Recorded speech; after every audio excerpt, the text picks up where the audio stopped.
It's an honor to have Dr. Alan Williams with us again today, and we're going to talk to him about the keys of successful grass finishing. Among them are genetics and epigenetics. So I want to know that they have good longevity, because that longevity is indicative of so many other critically important traits that are needed in a grass finishing operation. And we all understand that soil health is going to play a role here, but what are the nuts and bolts of how that actually works? Another key to really good grass finishing is soil health, and in particularly soil biology. We'll also talk about the importance of our grazing management in successful grass finishing. I want a meeting no more than 8 hours every 24 hours, and I'm not talking about they'll do some picking and that type of thing, but I'm talking about real concentrated consumption.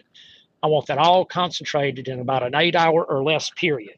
And knowing how to tell when an animal is finished. And the truth is, once you've got that deep distended brisket and the poning around the tail head, they're pretty much done. And whatever their genetic tendency or ability to marble is, they're done. They've reached the peak of their ability to marble, whether it's high select, low choice, or prime. Okay? They're done. All that and more on this episode 430 of the Working Cows podcast, brought to you by the Soil Health Academy and Understanding Ag. Welcome to the podcast that gives producers a platform to discuss and share paradigm-challenging practices. Practices that have increased the effectiveness of their operation and the joy that their families have received from this lifestyle.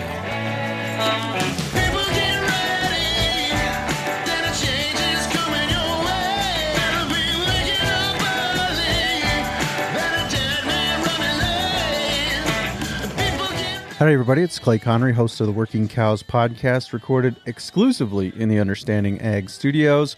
Always excited, always a privilege to welcome back Dr. Alan Williams, and he's going to talk about something he knows very well today on the podcast, and that is grass finishing, something he's been doing for a long time, and something that he has had a lot of experience working out the kinks. And we're going to get into the nuts and bolts of how a lot of these different keys actually work on the ground. So very excited to share this conversation with you right after a word from our sponsor today, the Soil Health Academy. We've been fortunate to feature some of the world's leading regenerative ag and adaptive grazing experts on our show.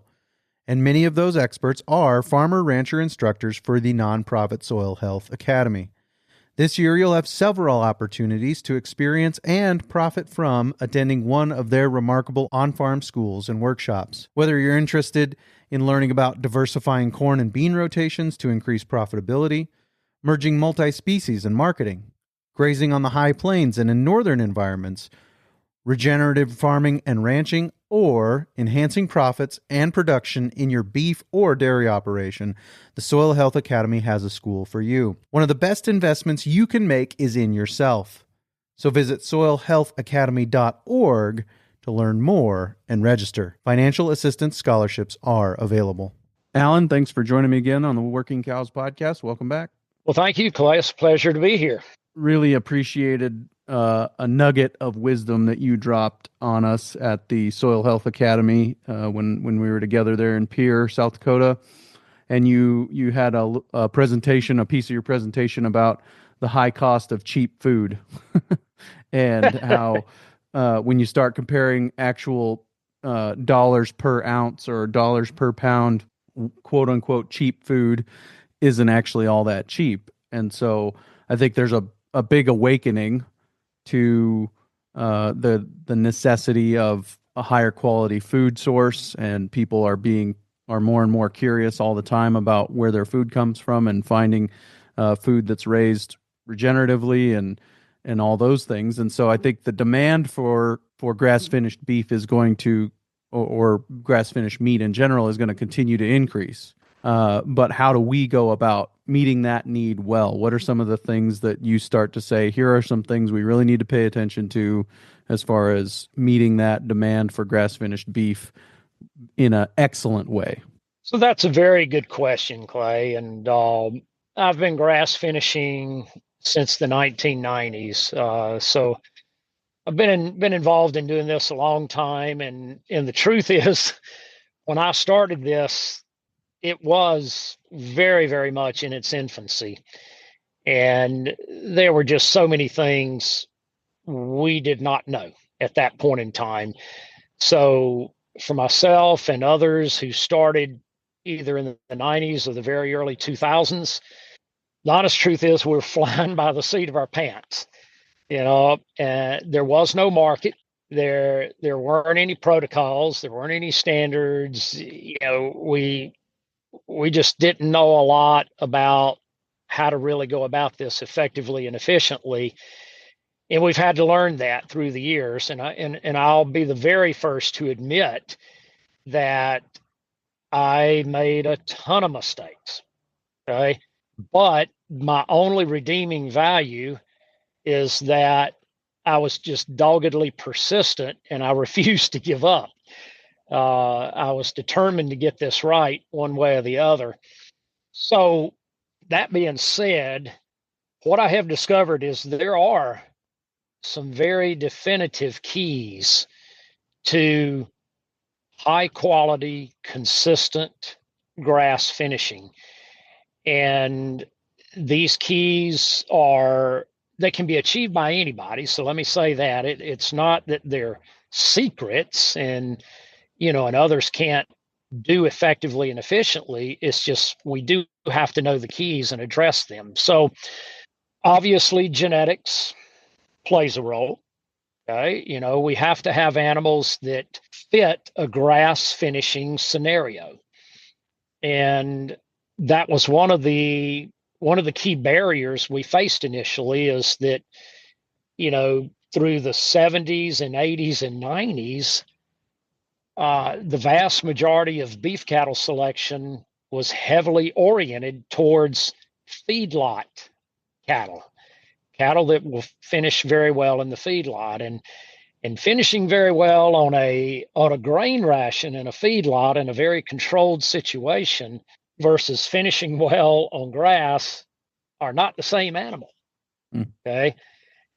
So that's the first thing we had to take a look at. What is the right genotype and phenotype that truly fits a high functioning grass finishing scenario?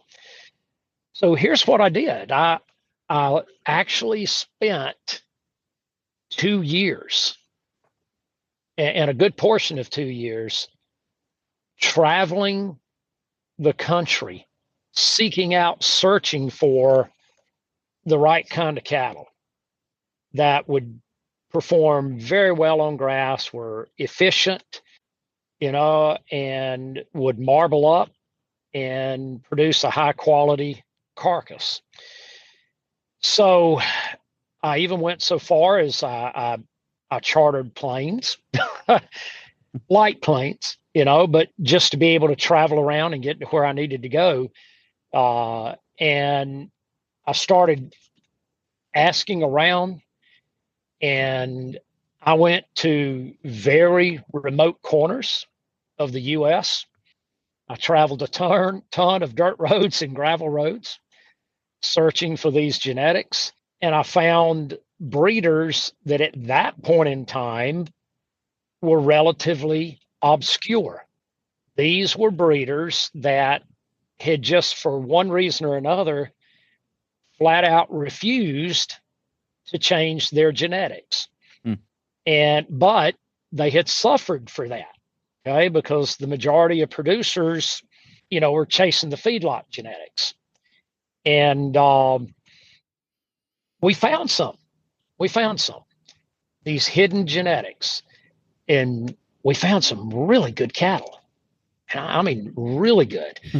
From my perspective, very moderate frame, deep bodied, super efficient on forage. A lot of these cattle would just, they could sniff forage and gain weight. Yeah.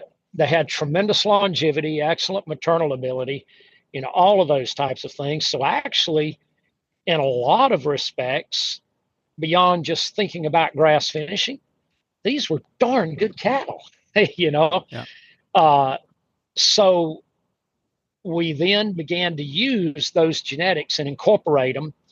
And oh, by the way, today, as we speak, many of those breeders that we found and discovered are actually some of the most prominent seed stock breeders in the business today, but they were not at that time. So the discovery that they had great grass-based genetics that really worked on the rangeland and on pasture and in grass finishing actually became a part of their saving grace and has allowed a number of these breeders, as I said, to be, you know, quite prominent seed stock breeders today. So is the Venn diagram of cattle that will finish well and cattle that fit a Bondsma type, is that just a circle? Or is there some of it that these are grass finishing cattle, these are Bondsma cattle, there is some overlap, but they're not always the same? They're not always the same. And you know, I am a geneticist and reproductive physiologist by formal training. And when I was, you know, at the university on faculty, you know, that's what I did all my research in. And even when I was on faculty, I actually became keenly interested. I studied, you know, Dr. Bondsma pretty heavily. And I went back to, you know, all of his old writings and everything else, including, you know, Man Must Measure, everything, and studied hard everything that Bondsma had put out. That type works well in a lot of situations, but it is not the only type that will work very well in grass finishing. So I think it's important to understand that, you know, and not to constrain and confine ourselves into thinking there's only one type that will work quite well. Yeah. I appreciate that. Yeah. What are some of the things you're looking for then? What are there external markers that you can say, I can tell this cow on the hoof or this steer on the hoof is going to be a good candidate for grass finishing, or is there another method that you're using to determine that? Okay, so that alone, no, that's not going to tell you everything. You can be fooled by phenotype and even by genotype. You know, it happens because there's also things called G by E, genotype by environment interaction. There's epistatic effects, and then there's epigenetics, and we'll talk about that in just a moment because that's another key. But in general, yes, there's a phenotype I typically look for. And again, remembering that just because an animal appears to fit that phenotype does not mean they're going to be the very best grass finishing animal. But in general, what I'm looking for is a very moderate framed animal. And what I have settled in on, and again, remember, I've been doing this 30 years plus and marketing, you know, our beef for that period of time. So I got a pretty darn good handle on it because we've got a lot of feedback from individual direct customers, restaurants, stores, you know, you name it. But what we have found is that a frame score of a 3 to 4 typically tends to work best. So that's one of the things I'm looking for. Frame score 3 or 4 animal.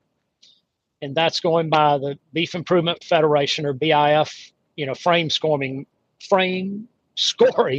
method. Then I'm looking for an animal that is deep bodied. So I want an animal that you know has really, really good gut capacity. They got to be deep in their heart girth, deep in their flank, and deep in the midsection. Then I also look at width of body in the barrel, you know, in the midsection of the body. And so I'm particularly looking at the width of the lower 2/3 of the midrib of that animal. So whether I'm standing directly behind or in front of an animal, that midsection should always be the widest part of the animal. So that's very critical. They've got to have a good muzzle and good teeth, because obviously they got to make their living off of grazing. You know, they're not eating grain. They don't have a feed bag tied to their head. So they got to be able to graze effectively and efficiently and have a high level of intake with every bite. That's also important. So I want a wide muzzle to those animals, again, with excellent teeth. They got to be very sound on their feet and legs, because they're not standing at a bunk eating a TMR ration. You know, they have to move every day from paddock to paddock to paddock to be able to eat and gain.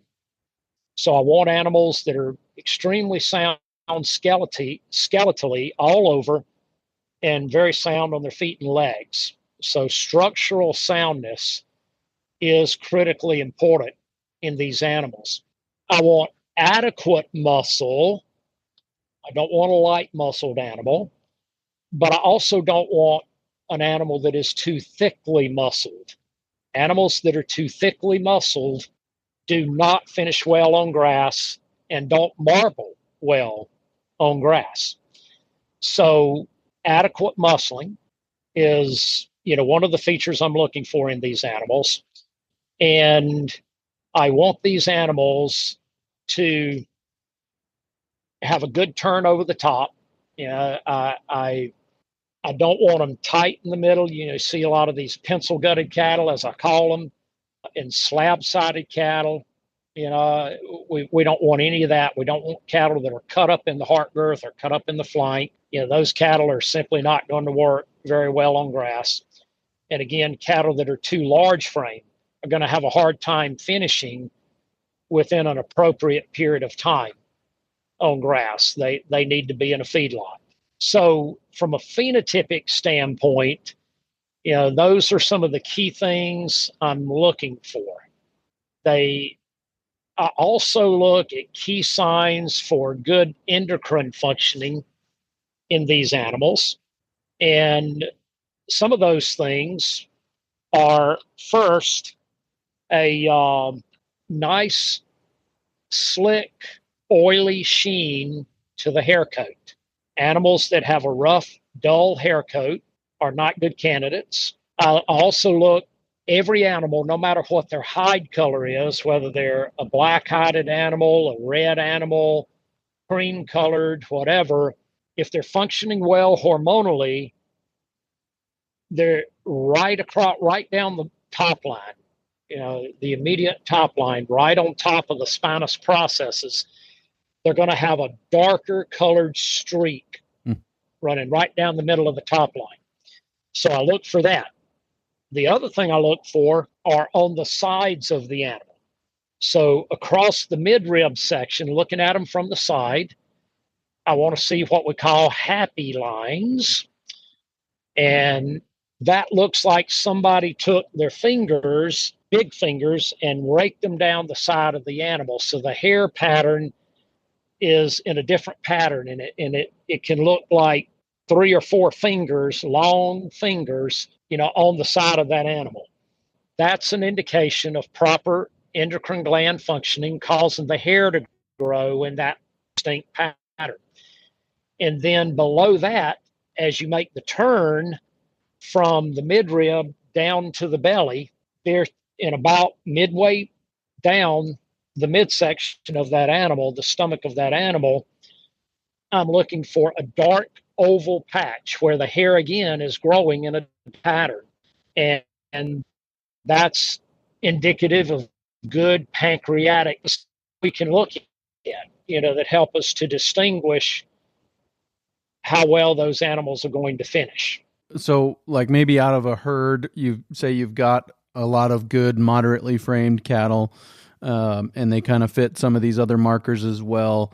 Are you going to take them through a process of further narrowing down the group that's actually going to go to finish based on some of these other selection criteria? Yes, I am. And a large part of that is also going to be epigenetic selection.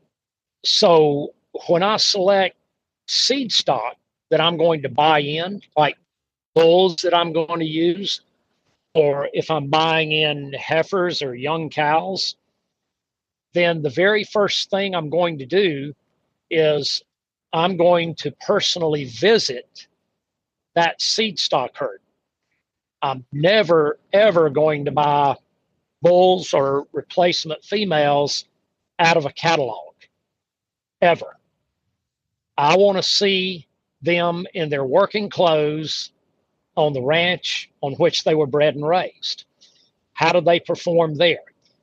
And the first thing I'm going to ask that seed stock breeder to see is not the bulls and heifers he has for sale that I may be interested in buying. I'm going to ask him to take me to the oldest cows in his herd. And I want to know their age. And I want to know whether they've had a calf every year that they've been there or not. If he doesn't old cows, I'm done. I'm done. I'll still be nice, and spend a little more time with him. But in terms of buying any genetics from him, nope, not going to happen.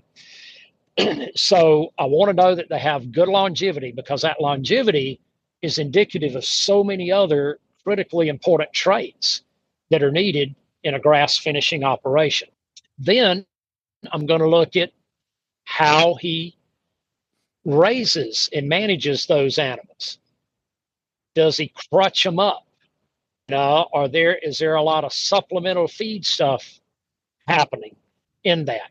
I want to know, what he's feeding, if anything. I want to know how he's grazing. I want to know what they're grazing. And of course, that's another reason for seeing the ranch, right? So that I can see that for myself. I want to know that they are raised very, very similarly to how I'm going to manage the cattle on my ranch. That also is critically important to me. And all of that is epigenetic. So I want to make sure that his epigenetics are going to match up with what those cattle are going to experience when they come to me. So, that epigenetic selection then becomes critical. So is a good definition of some of these terms then, and you correct me please if I'm wrong, but phenotype is kind of where the genetics meets the environment, and then maybe epigenetics is kind of all of that with our management added in, or would there be a better way to say that? Yep, and I'll give you a couple of definitions of genetics, but first let's start with the phenotype. The phenotype is how that animal actually looks in real life, regardless of the genotype. So the phenotype is what you see. It's how they look, how they're formed, the soundness, conformation, everything. That's phenotype.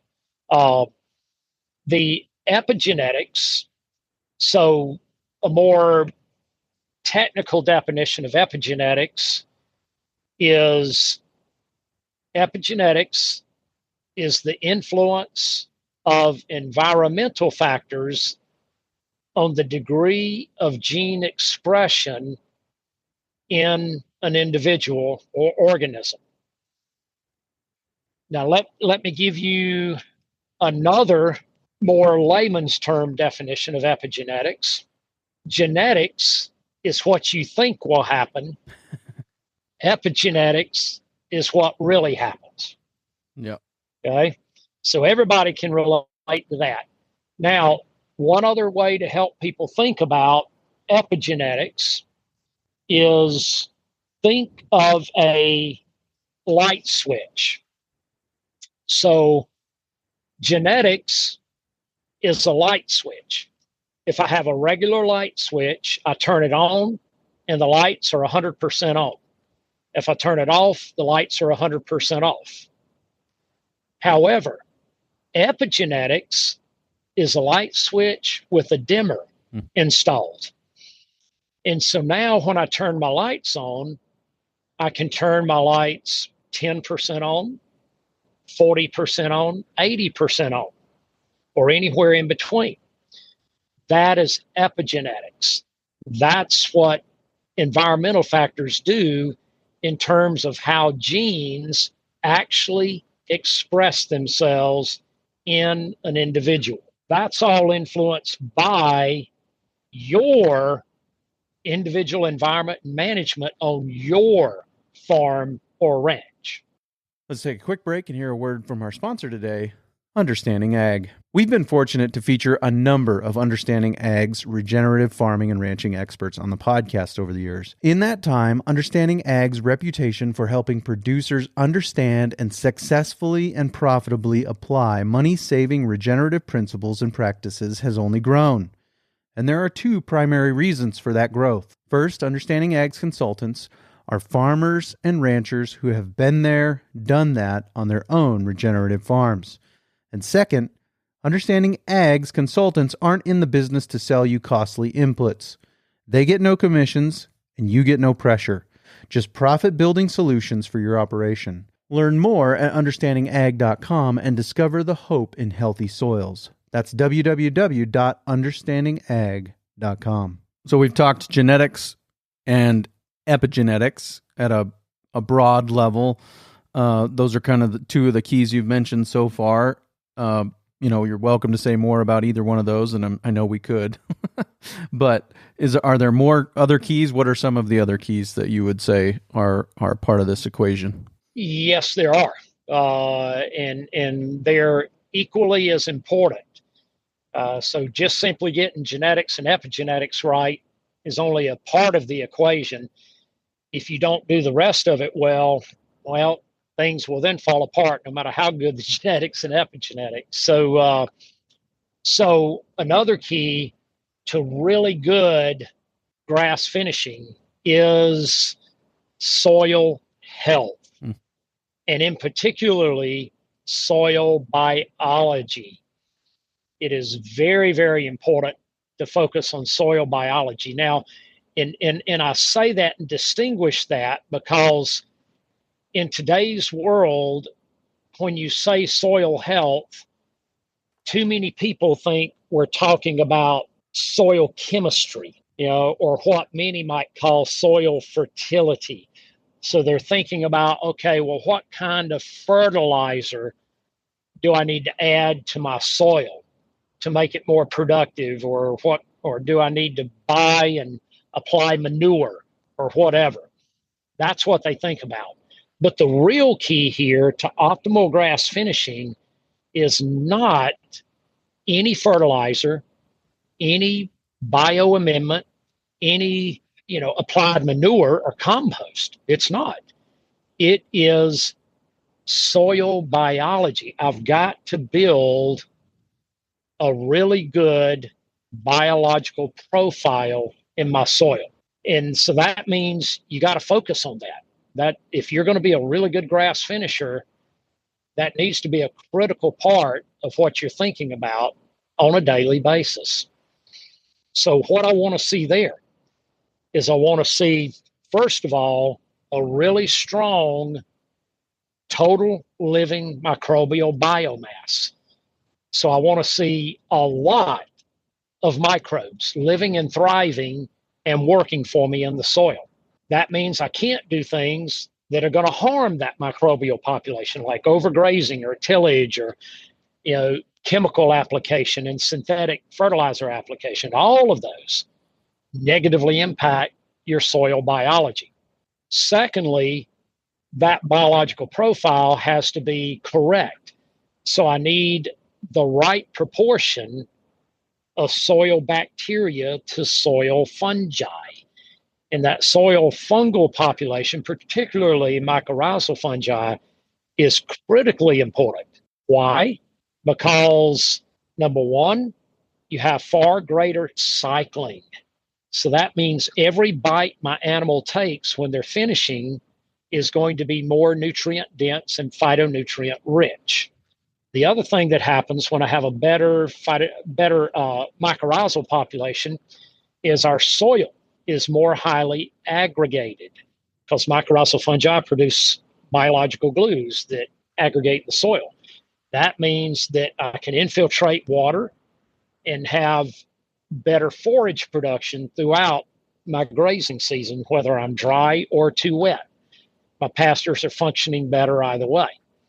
So I need that aggregation in the soil. Then once we've got the proper soil biology, the third key is diversity of plant species. Now, this is an important one, and I get asked often, all the time, what is the best forage I can plant to grass finish my animals? And my answer to that is always none.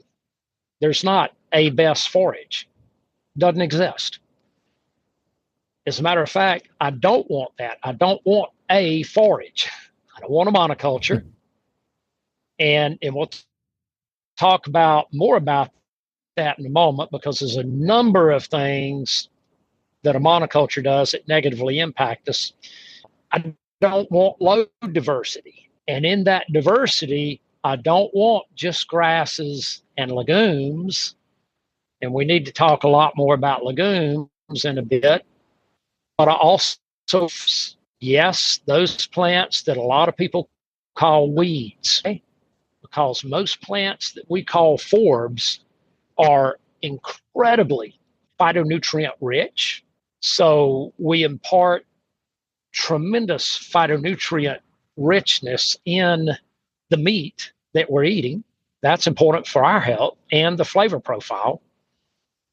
The other thing is that the diversity, those forbs are loaded with medicinal compounds and even anti-parasitic compounds.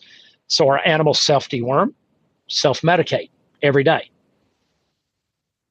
And those forbs are not only phytonutrient rich, but many of them are rich in crude protein and in vitro dry matter digestibility. So these plants that many call weeds are actually vital for really good grass finishing. So diversity is one of the things that I hold as, an absolute key. Then the next key is adaptive grazing. That's very important. So, we have to be able to graze our animals appropriately to get the kind of gain and performance that we need, and to stack in the marbling and to stack on the back fat, so that they rival that feedlot finished animal in degree of finish. Is there a balance here between where we are and where we want to be with regard to this issue of the diversity and the grazing, both, where it's going to be necessary for some period of time when we're getting started out with these things to have a cover crop planted, a diverse mix of a cover crop planted, so that there's enough energy out there for them to be able to grass finish on? Is that something that's kind of going to be necessary for a period of time, or maybe always for the grass finishing operations?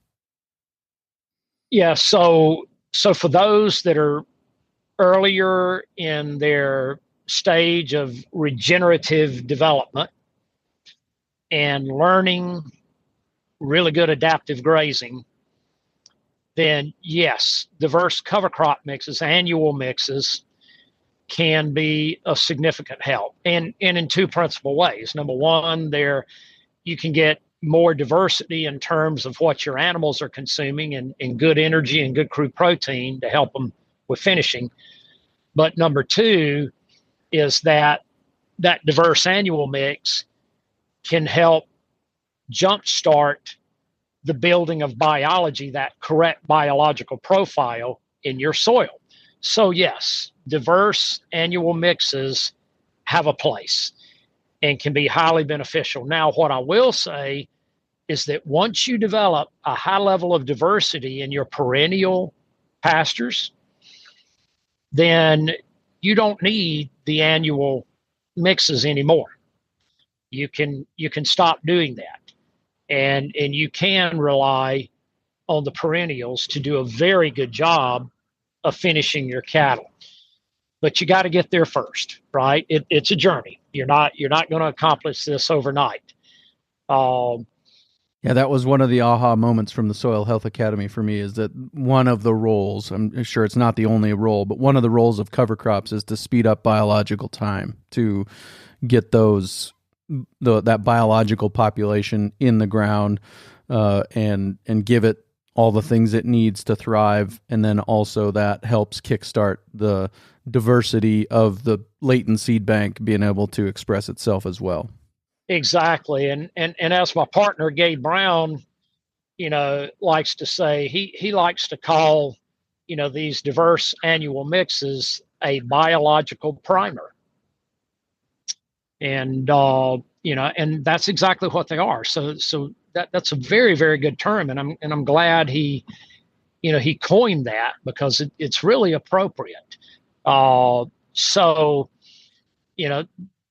We use those as an initial biological primer, and then that primes the development of the perennial seed bank, so that then that can eventually take over and be what we rely on, to finish these animals. And of course, that then allows us to finish them more efficiently and more economically, because anytime we have to continuously buy seed for annual mixes, well, that's a cost. It's a cost for the seed. It's a cost for, getting the seed out there, whether we're broadcasting it, whether we're drilling it, it doesn't matter. That's not free, so we have to take that into account. Now, once you've got that, though, you got to graze it well. You can't just, whether we're talking about grazing a diverse annual mix or grazing a diverse perennial pasture, how you graze it is critically important to getting these animals well finished and getting them finished in a reasonable amount of time. And that's where adaptive grazing comes in.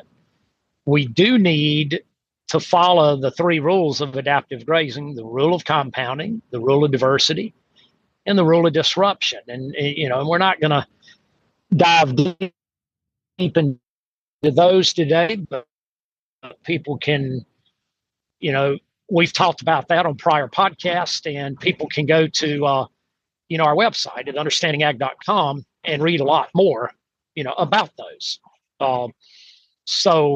Yeah, we'll have links in the show notes page to the previous episodes we've done on that, and obviously understandingag.com, Soil Health Academy. That's where they teach you to observe the 6-3 and 3-4, and teach you to look and see those things, and how to determine some of those functioning, how well some of those systems are functioning. So definitely there's another source. Exactly. So, but here are some of the keys, okay, for your grazing for optimal finishing. So one is, again, diverse pastures with really good soil biology. We've already talked about that. Secondly, frequency of movement. So the more frequently you move them, the better they're going to gain and perform, and the more marbling they're going to stack in, and the more back fat they're going to stack on. So I want to make sure that I've got that good frequency of movement on these animals. And in that finishing phase, and typically that's going to be 900 pounds to harvest weight. And most of our animals are going to be around 1,200 pounds live weight when we harvest them. So that finishing phase, I'm calling that 900 pounds to 1,200 pounds range. Okay. I like to move them at least 3 to 4 times a day and not just once during that finishing phase. Now, here's why. Because every time I move them, even though it's across the same size paddock, I just subdivide that paddock. But every time I move them, it stimulates them to eat more and to eat again. And at that stage, it's all about dry matter intake. That's what it's about in the feedlot. You know, they want them. That's why they keep the bunks full, right? They want them eating as much as they possibly can during that finishing phase. Well, so do we. We want them eating as much as they possibly can. And the way to stimulate that is move them. You know, it's just like in a feedlot. Every time the feed truck goes through the lanes and fills up the bunks, what do them cattle do? They go to the bunk. Yep. Yeah, and they start eating again. Well, it's no different here.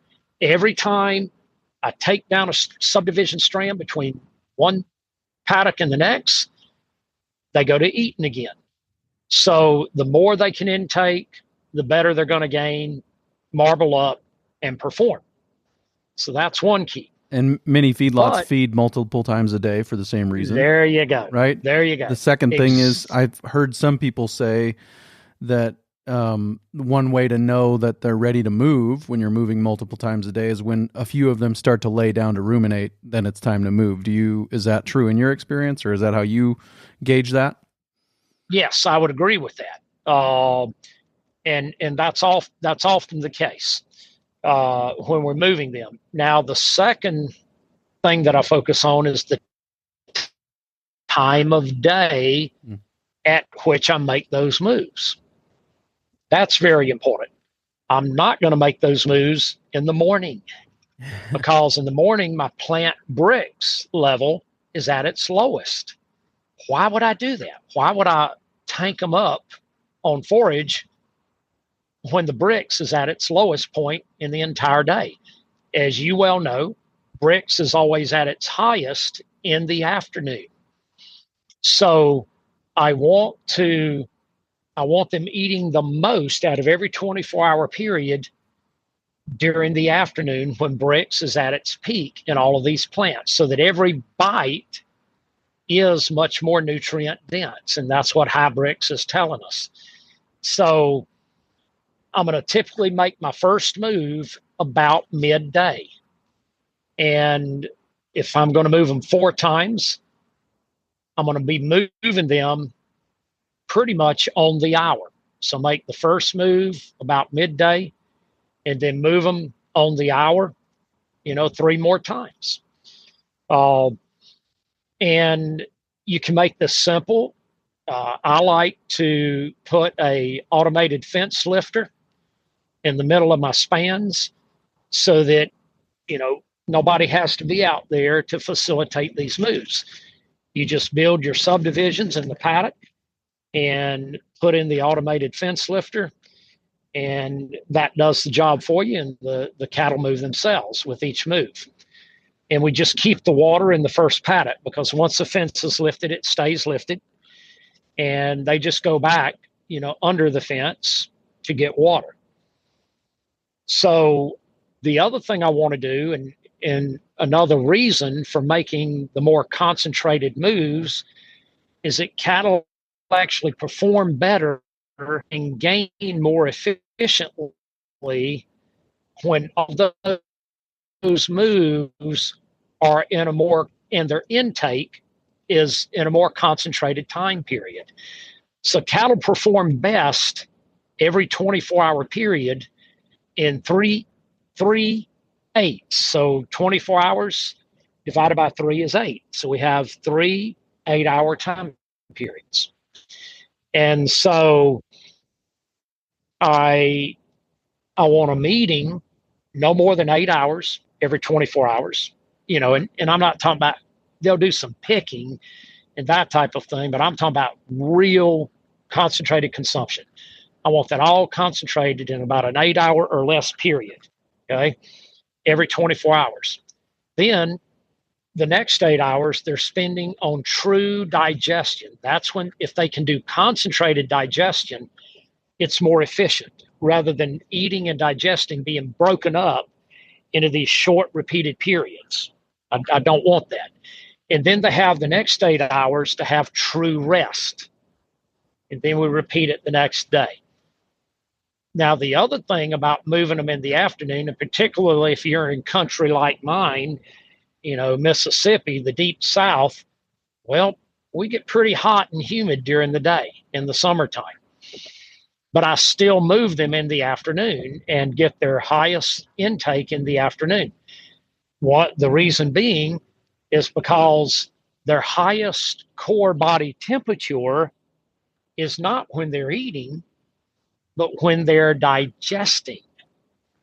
So why would I want to tank them up in the morning when it's cooler, and then their highest core body temp is in the afternoon when we have our highest temp? They're not going to do well. By shifting the time that they're eating during the day and having them eat in the afternoon, then their core body temp and they're digesting at night. So now the sun's down, we're not nearly as hot. And so, they can perform a lot better that way. So there's a multiplicity of reasons that we want to do those multiple moves a day and that time of day that they're moved. And oh, by the way, guess what? What I just described to you, we work with a lot of grass-based dairies as well. What I just described to you works quite well for grazing lactating dairy cows. If you follow that same pattern, then the lactating dairy cows will perform a lot better. And I think one of the paradigm challenging things here is that we often think that sedentary is going to lead to better weight gain, but actually there's some evidence that exercise of these animals is part of healthy and productive weight gain. Do you agree with that? Yes, I absolutely agree with that. It's critically important. And oh, by the way, it also is a partial component to better flavor profile in the end product. These animals that get more exercise actually do end up having a better, more robust flavor profile. So, and they're healthier.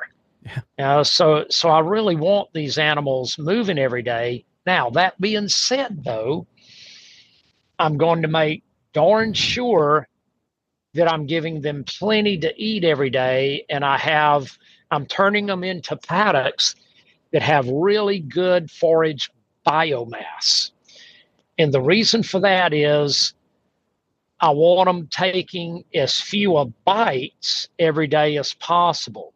So animals that grass finish well, you're going to have paddocks where they don't need to take on a daily basis more than about 12 to 15,000 bites a day to meet their nutritional needs. So they're taking in a mouthful of forage every single time they take a bite.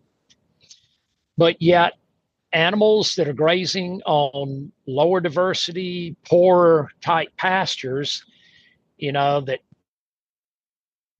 don't have the biomass production, can actually take 30 to over 40,000 bites a day. So we don't want that. We want to minimize the total number of bites required for them to consume the amount of dry matter that they need to consume. So that's also something that that we look pretty heavily at. I've also heard one of the things that you're doing by moving them multiple times a day is they are going to be more competitive in what they're eating, and so they're going to eat a wider variety of the plants that are in the paddock. They're not going to be as picky about what they're eating, and that's going to contribute, in my understanding, to flavor profile and some of those things as well, right? Yes, that is correct. They're going to eat a lot more plants in there, and it is because of that exact reason. You you enhance the competitiveness of each individual animal.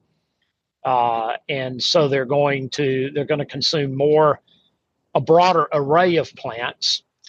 And, from the work that Dr. Fred Provenza has done, his research over a 40-year time span clearly shows that animals that eat or consume a more diverse diet are far healthier, and they impart a far greater nutritional profile to the meat, to the end products that we eat.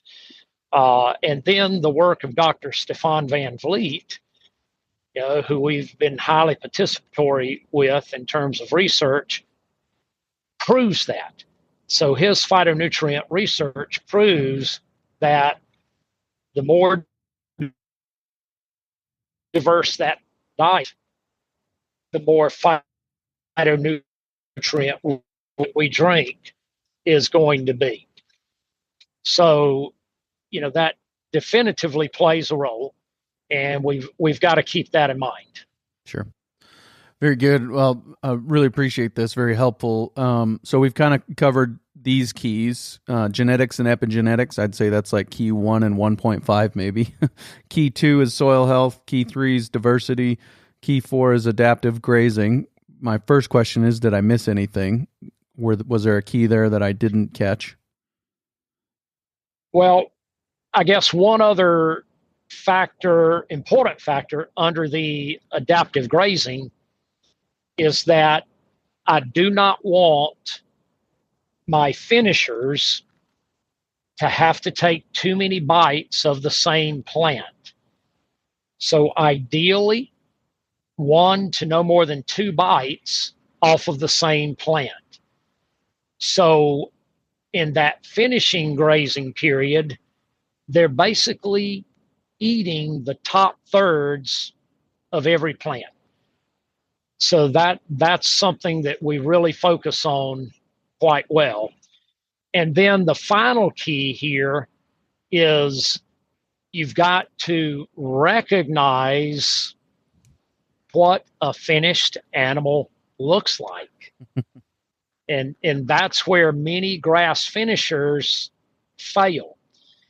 And they fail at some of these other points as well, but they think they know what a finished animal looks like, and a truly finished animal is a lot fatter than you realize. Now, every feedlot manager knows that look, they know it, but most grass finishers, if they've been doing just cow-calf, they do not. So I'll give you a brief description of what a truly finished animal looks like. So first, I'm going to look across the ribs, and you should not be able to visually see a single rib, even the 13th rib. So there's 13 ribs on each side, right? So I shouldn't be able to visually see a single rib. They should be covered with a nice spongy fat layer. Then I'm going to look over the top. I should not be able to see any sharpness to the top line. I should have a nice smooth turn over the top, or even an indentation. I call that a butterfly effect across the top. It's indented right down that midline. If you see skeletal sharpness, spinous processes sticking up and all of that, any skeletal sharpness to the shoulders, to the top line, or to the hips, that animal is not finished and not even close to being finished yet. Then as they get closer to being finished, I'm going to look at the heart girth and the flank. I want to see what I call a real soggy heart girth and a soggy flank. I want depth to the heart girth and depth to the flank. Then I'm going to look at the brisket, okay? And that brisket on a well-finished animal should be deep and distended and should have width to the floor of the brisket. It should look exaggerated, okay? Like this big swollen thing, sticking down below the animal, almost like somebody stuck a big football inside the brisket, inside the dewlap. So I want to see a big distended brisket. If that brisket is still high and tight and coming down to a point, a triangular point, they're not finished yet. And then one of the final things I look at, I go to the rear end of the animal, and I want to see poning of fat around the tail head. So on either side of the tail head, you should see puffs. It's almost like somebody took an air pump and stuck it up underneath the hide of that animal and puffed it up. Okay. So I want to see fat pones, P-O-N-E-S, fat pones on either side of the tail head. And if you look in between the hind legs, looking directly from behind, that's called the twist of the animal. I want to see depth in that twist. I want the twist to look waisty. It shouldn't be distinctly cut up anymore like in a bull. It should be soggy, saggy. Okay, I call it the old man look. Okay, soggy and saggy.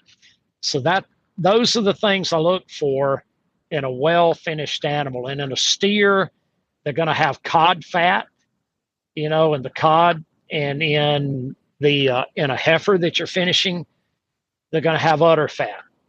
So those are the keys to look for in a well-finished animal.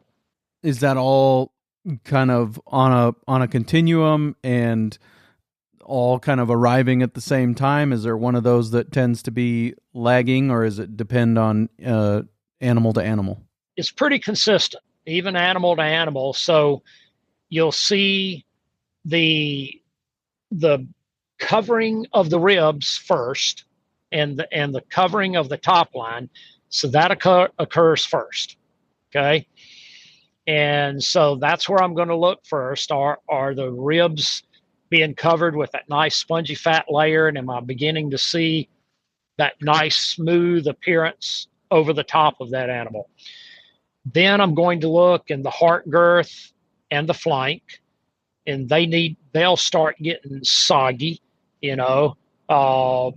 and then in the final phase, that's when I'm going to look principally at the brisket and the poning around the tail head. Those are my last two keys. And I won't send an animal to be processed until there's that deep distended brisket and they've got definitive pones on either side of the tail head. Once I see that, now they're ready to go. And the truth is, once you've got that deep distended brisket and the poning around the tail head, they're pretty much done. And whatever their genetic tendency or ability to marble is, they're done. They've reached the peak of their ability to marble, whether it's high select, low choice, or prime. Okay, they're done. I want to spend a little time here as we point towards wrapping up, talking about the challenges. And one thing that you mentioned earlier was that it's not like grass finishing is challenging and grain finishing has no challenges. So I think that's a helpful, challenge to my own way of thinking. And so let's talk about the challenges of both and kind of how do we mitigate the challenges, maximize the advantages of grass finishing. Absolutely. So, we'll start with grass finishing and we'll talk a little bit about the challenges in feedlot finishing, because there certainly are some. But in grass finishing, again, one of the challenges is getting the genetics and epigenetics right. And frankly, many people, when they first start grass finishing, they think they have the genotype and phenotype that they need, but they don't. And they discover that pretty quickly because the animals just aren't finishing for them.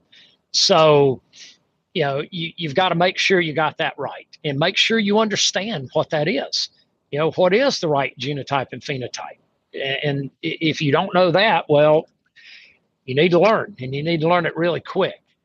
Uh, the second is, obviously, you got to have good pastures, and you got to have enough diversity and soil health out there that your pastures can perform. If you're not producing enough forage biomass, it may support a cow with a calf adequately, but it won't finish an animal. So you've got to have really good pastures, to finish animals. And just because your cows are performing well doesn't mean a grass finisher is going to perform well. It's a totally different ball game. So you've got to take a strong look at your pastures, as we talked about. A third challenge is certainly the weather.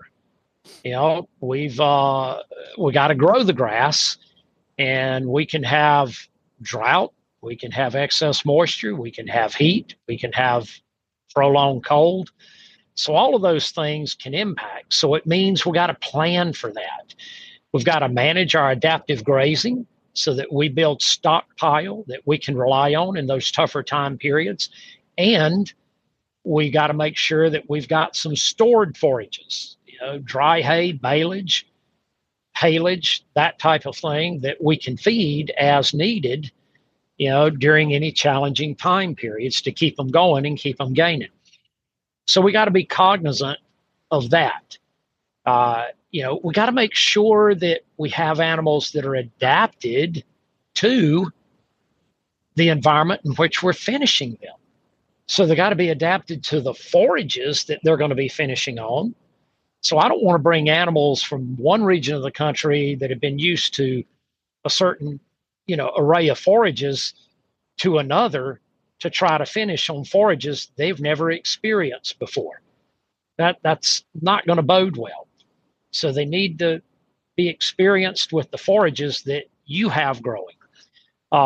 Likewise, to finish an animal, I don't want to bring a Montana calf to Mississippi to finish during my summer. That's not going to bode well for that Montana calf. They're going to think they died and went to hell, so, and in their mind, that will be right. So, we got to match up the genetics and epigenetics with the environment that they're going to be in. And again, we've got to recognize the proper degree of finish. And then one of the other things, the challenges is we got to have a year-round pipeline for grass finishing. You can't just finish in the very best season of the year and think we're done. You can't develop a dependable, viable grass-fed market that way. We got to harvest grass-fed animals 52 weeks out of the year, just like we harvest grain-finished animals. So you got to make sure that you're providing the adequate nutrition to have fat animals, not just keep them going, but to actually have fat animals ready for harvest all 52 weeks of the year. So those are some of the key challenges.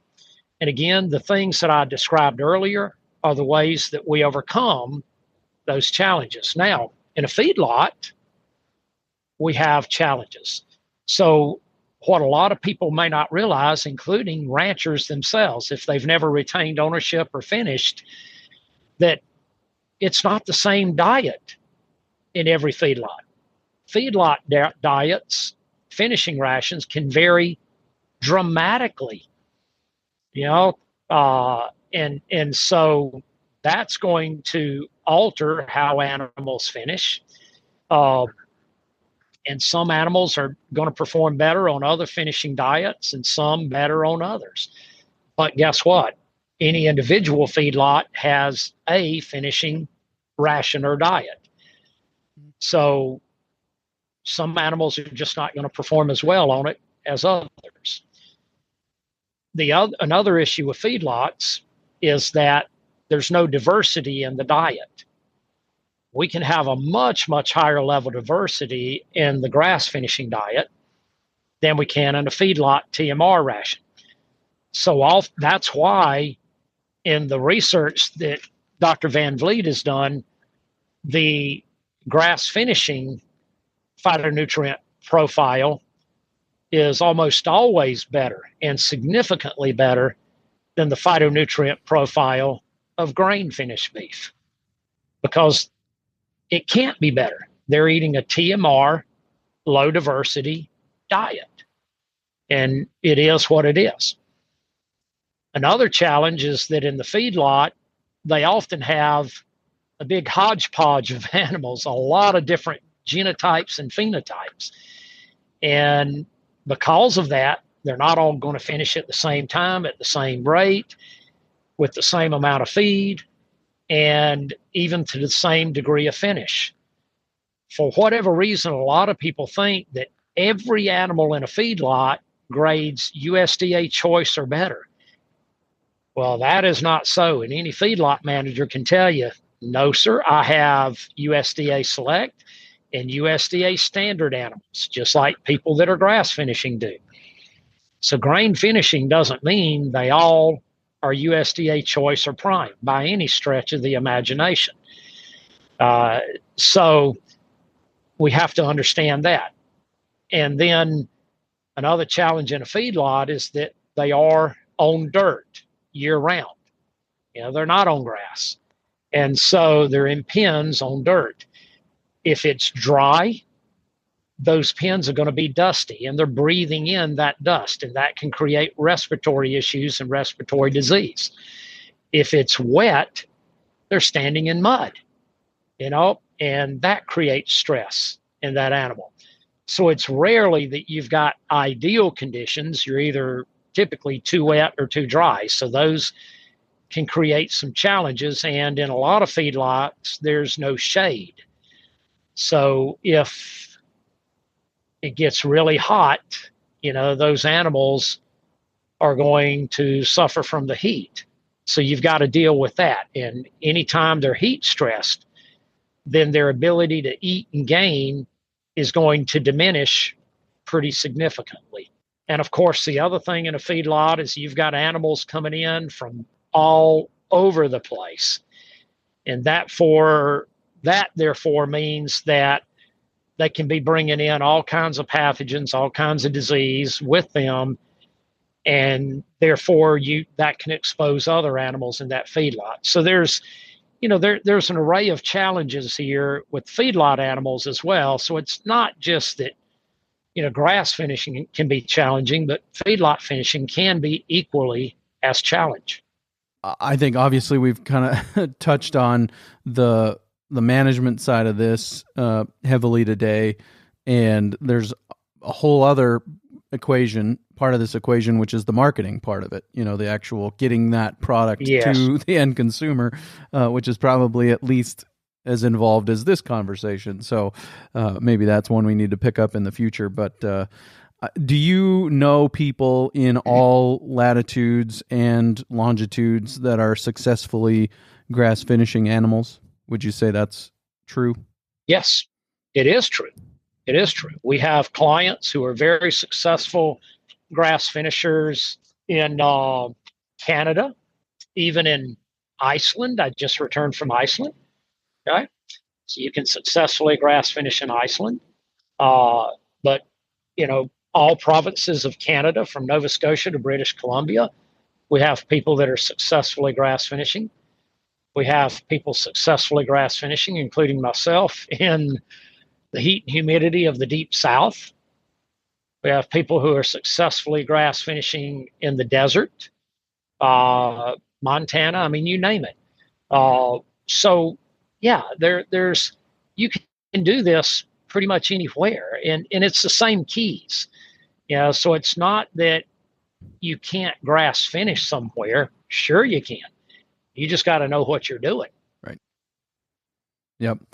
Yeah, I think that's a real helpful outline, and I really appreciate it. And would there be resources related to marketing that you would recommend in the meantime until we can circle back around and capture that piece too?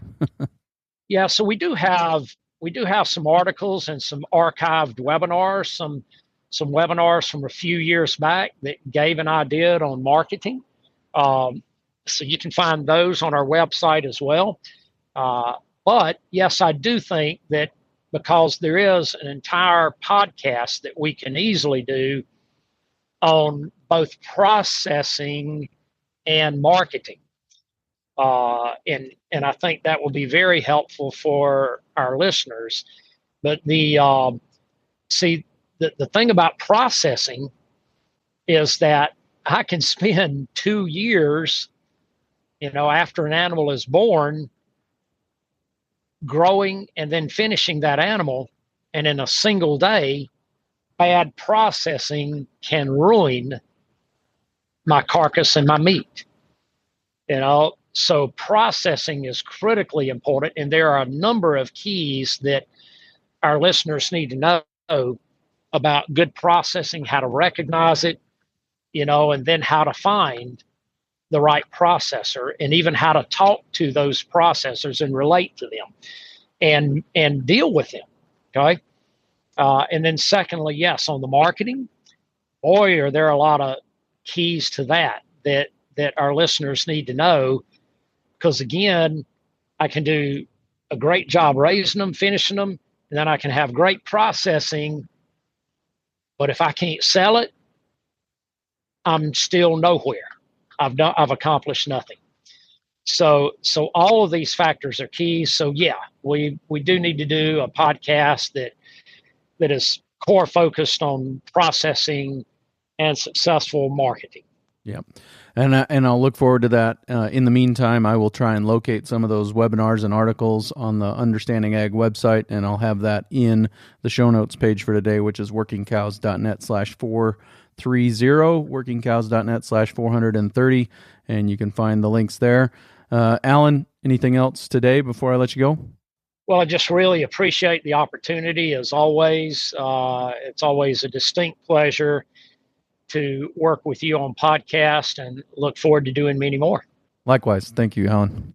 Very good stuff there with Dr. Williams, as always. Really appreciate his wisdom and just the depth of experience and the breadth at this point of his experience traveling all over the world, even Iceland recently, and that was actually the topic of our conversation for some bonus content.